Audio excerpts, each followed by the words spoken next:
Here you go." What my husband handed me was unmistakably divorce papers. It was so sudden that my mind couldn't catch up.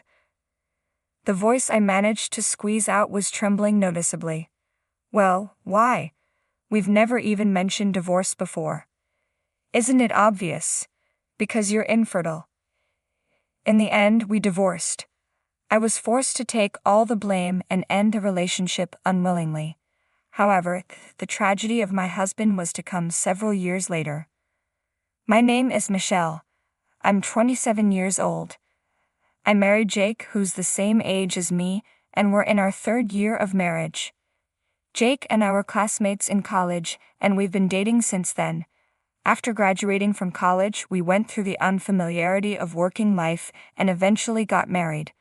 We've always been more like best friends than a couple. It may not be as romantic as the typical couple, but this relationship where we could talk about anything with complete honesty was comfortable for me. We've had arguments at times, but our marital relationship has been good. I thought we were going to live happily forever, until one day in our 2nd year of marriage, Jake came home looking grumpy. "Hey Michelle, aren't you pregnant yet?" "Huh? Why the sudden question?" My mom asked why we don't have kids yet after being married for 2 years. "Oh, that again. We talked about this, that children are a gift, remember?" That might be true, but it's been 2 years already, right? It's honestly stressing me out to be constantly nagged by my mom. What am I supposed to do about that? Ever since we got married, my mother-in-law has been saying that she wants to see her grandchild soon. It's nice that she's looking forward to a grandchild, and if I could, I'd love to do that for her as soon as possible. No matter how much time passed, we just weren't being blessed with a child. From my perspective, we've only been married for 2 years, but from my mother-in-law and Jake's point of view, it's already been 2 years. Recently, every time I see my mother-in-law, I'm reminded about children, and sometimes Jake even brings it up. Pregnancy is an issue between the couple. Yet my husband and my mother-in-law would blame me as if it was my fault. Because of this, our intimate moments have decreased and we've been arguing more than before. This can't go on. I decided to express my feelings clearly. "Jake, I don't think we need to rush this." "What? Why are you so casual about it?" With a disgusted look, my husband responded to my words. "Do I have to keep hearing the nagging from my mom forever? That's why we should tell your mom that we should leave it to nature. If she could understand that, we wouldn't be having a hard time. Just try a little harder, please." "What? What does that mean?" It sounded as if I wasn't trying hard enough. What does try harder mean anyway? Is it such a bad thing that we haven't been blessed after 2 years of marriage? I couldn't understand my husband's perspective, and I was about to yell at him, but I didn't want to escalate the situation. I swallowed my anger, but my husband added fuel to the fire. "You know, I've been thinking for a while now, Michelle. Are you infertile?" "What? What are you talking about? Isn't it obvious? Isn't it strange that we haven't had any children? How does that make me the problem? It could be both of us, or it could be you, Jake." "What? Why me?" It's usually the woman's problem when a couple can't have kids, right? "What? Are you serious?" His unbelievable statement left me more stunned than angry.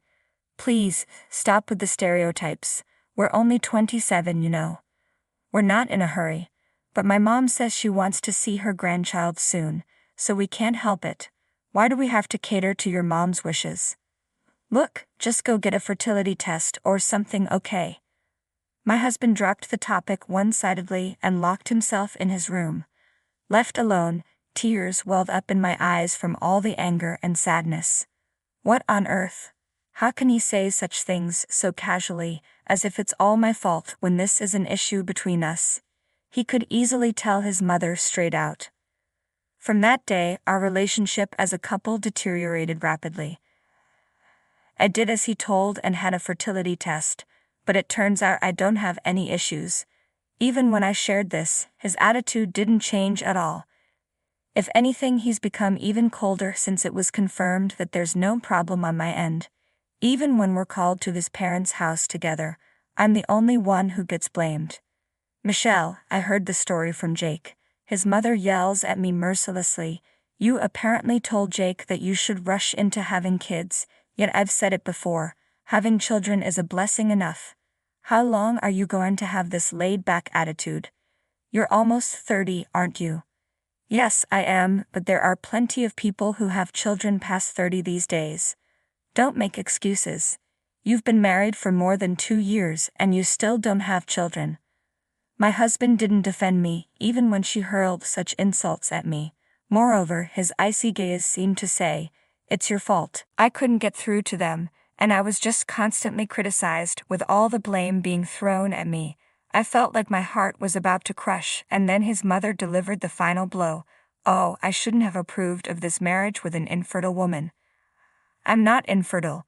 I wanted to retort, but the words got stuck in my throat. All that came out were tears. Even seeing me like this, my husband didn't offer any kind words, just let out a small sigh. Several days later, since then I barely talked to him. Of course, no intimacy either. What used to be a happy life turned upside down and became like hell. On this day, as usual, I was preparing dinner in a gloomy mood, waiting for him to come home. As soon as he got home, my husband stormed towards me. "Here you go." What he handed me was unmistakably divorce papers. "Well, why? We've never even mentioned divorce before." "Isn't it obvious? Because you're infertile." "What?" I couldn't comprehend what was happening. It was all too sudden. The voice I managed to squeeze out was trembling noticeably. "Hold on, I told you right. The tests showed that I'm not infertile." "Then why can't we have kids? It doesn't make sense." "If you think so, why don't you get tested, Jake?" "What? Why me? Isn't infertility a woman's issue?" "That's not necessarily true. The doctor even said that the cause could be on the male side." At that, my husband shouted, "Shut up," louder than I'd ever heard him before.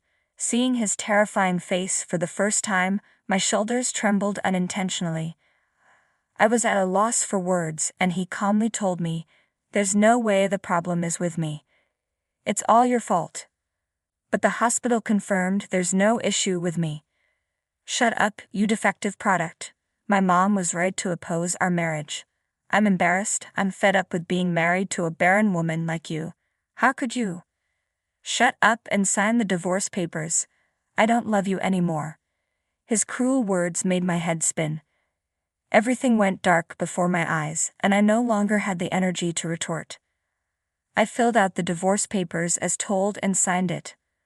When I finished, my husband coldly told me, "Pack up and get out by tomorrow." "What? So soon?" "Don't talk back. Make sure you submit the divorce papers, got it?" "I understand." The next day I did as I was told and packed up my things. After leaving the apartment I had shared with my husband, I submitted the divorce papers on my way back to my parents' house. Just like that, our marriage came to an abrupt end. For a while after that, I was weighed down by the divorce.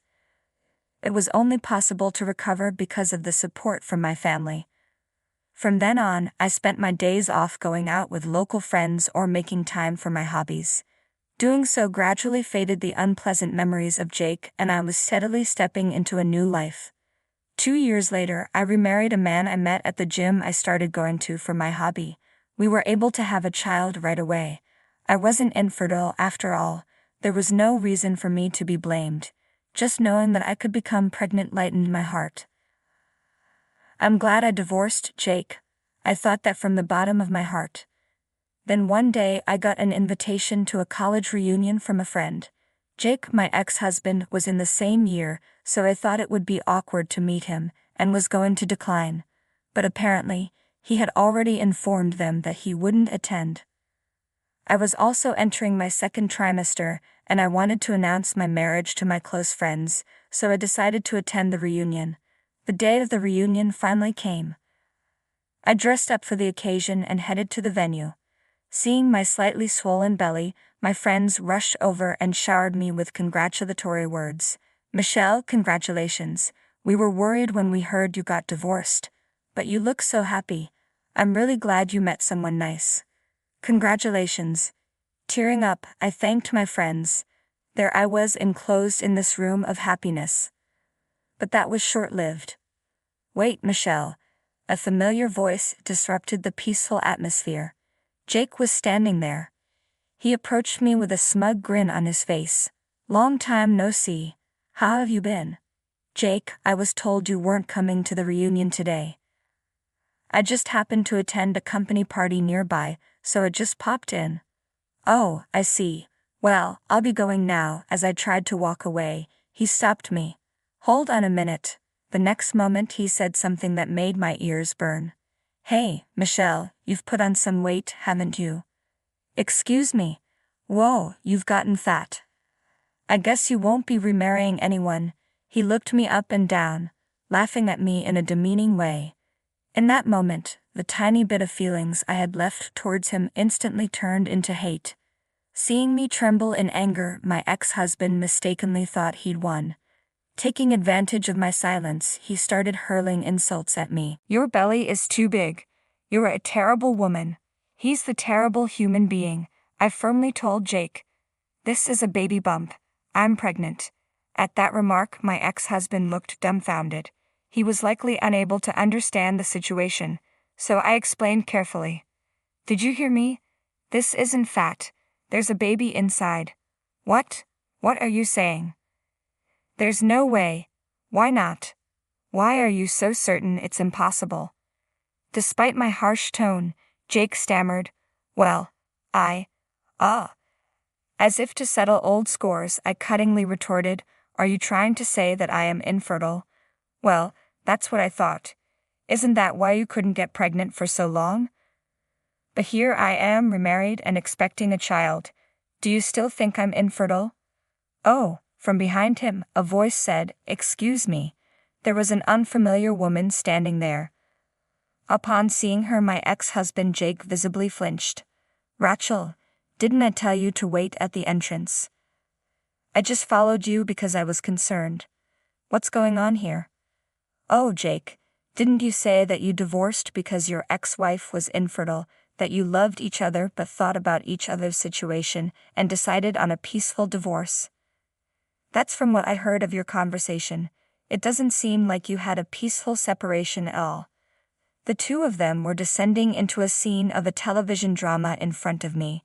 It appeared that this woman named Rachel was Jake's current girlfriend. Upon noticing how I was, Rachel opened her mouth with an apologetic expression. I'm sorry for the sudden interruption. I'm Rachel. You're Michelle, right? The ex-wife. Yes, that's correct. But I heard from Jake that your infertility was the reason for your divorce. But that's not true, is it? And the part about a peaceful divorce? Well, that's a downright lie. After all, he arbitrarily decided that I was infertile and abruptly pushed the idea of divorce onto me. I thought so.